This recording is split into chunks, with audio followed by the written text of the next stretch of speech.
فاسألوا أهل الذكر إن كنتم لا تعلمون.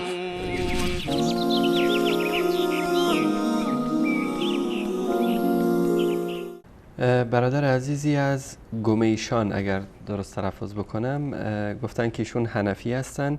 سوالشون اینه که شما ادعا میکنید که نمیشه به انسان مؤمن متوسل شد و او رو واسطه قرار داد. گفته من به شدت با شما مخالفم و توسل رو قبول دارم. برادر حنفی مذهب شما از گمیشان یا گمیشان. خب تمام مسلمانان توسل رو قبول دارند. من این به خاطر ندارم و تا حالا ندیدم جایی که یک مسلمانی توسل رو قبول نداشته باشه. توسل حتی همونایی که اسم وهابی براشون گذاشتن، همونایی که به اصطلاح اسم وهابی رو بر اونا گذاشتن توسل رو قبول دارن. اما در مورد توسل چی هست؟ توسل با خواست من نیست، اراده من نیست و با تشخیص من نیست. توسل یک حکم شرعی هست و ثواب داره، یک عبادتی هست و یک دستور شرعی هست. در همون مواردی که الله متعال دستور داده که شما توسل بکنید، در اون موارد توسل بکنید. من مثلا میتونم به این لیوان آب توسل بکنم؟ خب نیومده. هیچ انسان عاقل اینو قبول نداره، نه شیعه نه سنی و هیچ مذهبی اینو قبول ندارن، زیرا که این هیچ گونه برکتی رو نداره و هیچ گونه مورد شرعی رو نداره و یک عبادتی هست که مثلا از من درآوردی هست، کسی به سابقه در این زمینه نیست.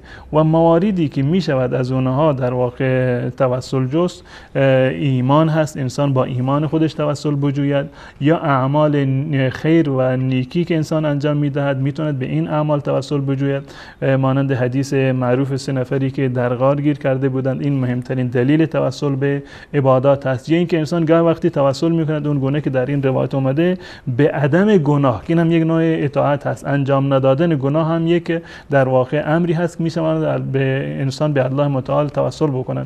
اون گونه که در این حدیث اومده که یک فردی از اون سه نفر که در غار در واقع گرفتار شده بودند گفت که پروردگارا، من دختر عمویی رو داشتم، میخواستم که با اون عمل زشتی رو انجام بدهم و نهایتاً به خاطر ترس از تو من این عمل رو انجام ندادم. ای خدا، تو میدونی که من این کار رو به خاطر خوف و ترس از تو انجام ندادم، پس بنابراین من توسل میکنم به این عمل خودمون.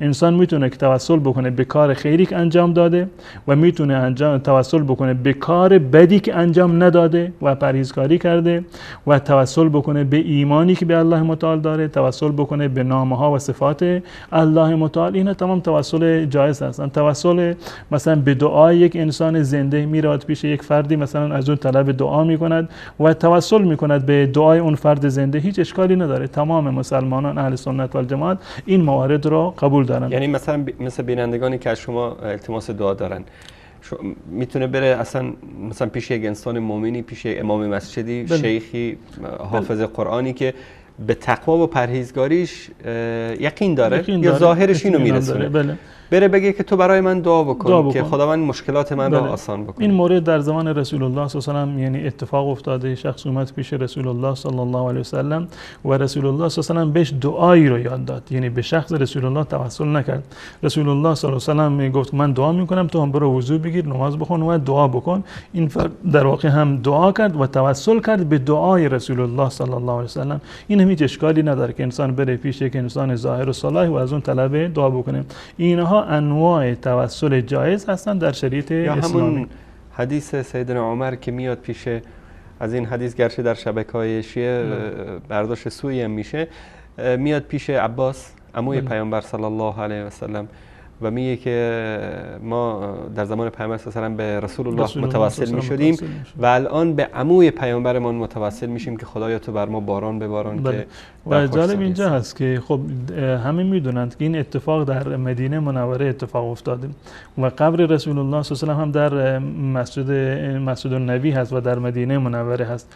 حضرت عمر رضی الله تعالی عنه با این که میداند قبر حضرت رسول الله صلی الله علیه و سلم در مدینه است، نمیرود توسل بکند به قبر رسول الله صلی الله علیه و سلم و میگه ما به عباس توسل میکنیم. در زمان رسول الله به ایشان توسل میکردیم، یعنی به دعایشون. اون گونه که مواردی هم هست که یک روزی رسول الله صلی الله علیه و سلم در مشغول خطبه بودن، در روز جمعه یک فردی از بیرون اومد و طلب باران کرده، یا رسول الله دعا بکن که به صورت هلاکت الاموال و مالها هلاک شده، اموال ما هلاک شده، گوسفندان ما از در واقع خستگی مردن، تو برای ما دعا بکن. این توسل به دعای رسول الله صلی الله علیه و سلم و استسقا و طلب باران با دعای رسول الله صلی الله علیه و سلم.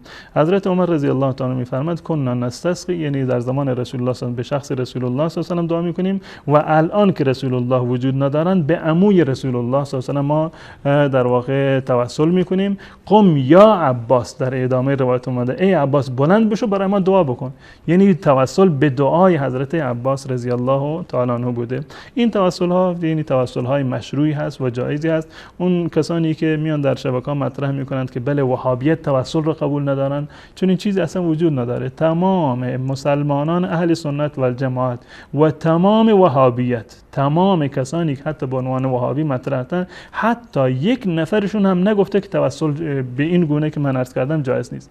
بله برای این که توسل به مواردی که به اصطلاح سند شرعی ندارن، در قرآن و حدیث هیچ تأییدی برای اونها نیومده، به ما امر نشده که به این موارد شما توسل بکنید، هیچ یکی از اهل سنت و الجماعت و این توسل ها رو قبول ندارن. هیچ یک از ائمه بزرگوار ما، امام ابو حنیفه، امام مالک، شافعی و امام احمد، چون این توسل بدعی را و شرک آمیزی رو در واقع قبول ندارن. و جالب از این بیننده عزیزمون که گفتم من حنفی هستم، خب یعنی جالب در اینجا هست که مذهب احناف در این زمینه از تمام مذاهب دیگر در واقع پا را فراتر گذاشتند و سختگیری تر کردند، بیشتر سختگیری کردند در این مورد و روایات و آیات به اصطلاح که در این باره هست اینا رو کاملا برای مردم تبیین کردن.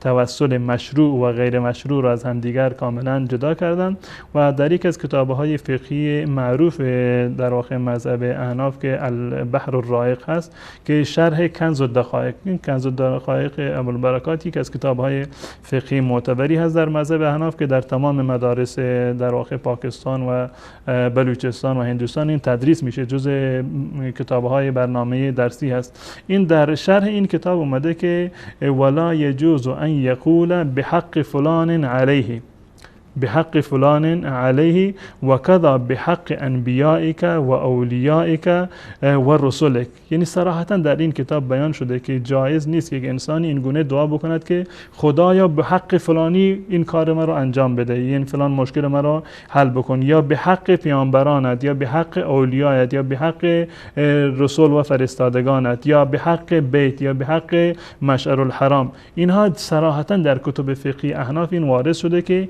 این دعاها به این صورت جایز نیست و در ادامه این مطلب کاملا این گفته که لانه لا حق لمخلوق علی الخالق، زیرا هیچ کسی از بر الله متعال حقی رو نداره مگر کدوم بنده از خداوند متعال وام میخواد و طلب داره از الله متعال که بگیم که فلانی بر الله متعال حق داره. اگر یک انسانی پیش الله متعال کرامتی داشته باشه، عزتی داشته باشه، شرافتی داشته باشه، خب شرافتش برای خودش هست.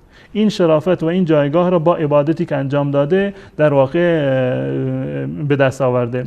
اگر قرار باشد من پیش الله متعال رو نداشته باشم یا ارزش این رو نداشته باشم که خداوند متعال دعای مرا قبول بکند، آیا پیش اولیاء الله من ارزش دارم؟ کسی که پیش الله ارزش ندارد پیش دوستان الله هم ارزش نداره.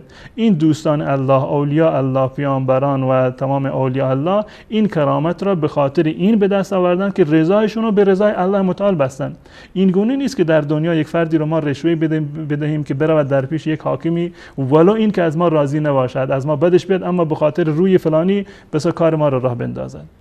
در جانب به اصطلاح امور شرعی الله متعال این به اصطلاح توسل ها بیان شده در قرآن و در احادیث رسول الله صلی الله علیه و سلم و کسی را که الله متعال از اون راضی نباشد امکان نداره که چنین توسلی هم به اصطلاح در واقع قبول بشه. و همچنین اضافه بر این امام ابو حنیفه، امام ابو یوسف و امام محمد که سه امام بزرگوار مذهب احناف هستند، امام ابو حنیفه و شاگردانش و حتی 36 نفر از بزرگان و ائمه احناف و من جمله خود خود شخص امام ابو حنیفه رحمت الله علیه این یک جمله بسیار زیبایی رو دارند و این جمله این است که لا ینبغی لاحد ان یدعو الله تعالی الا به.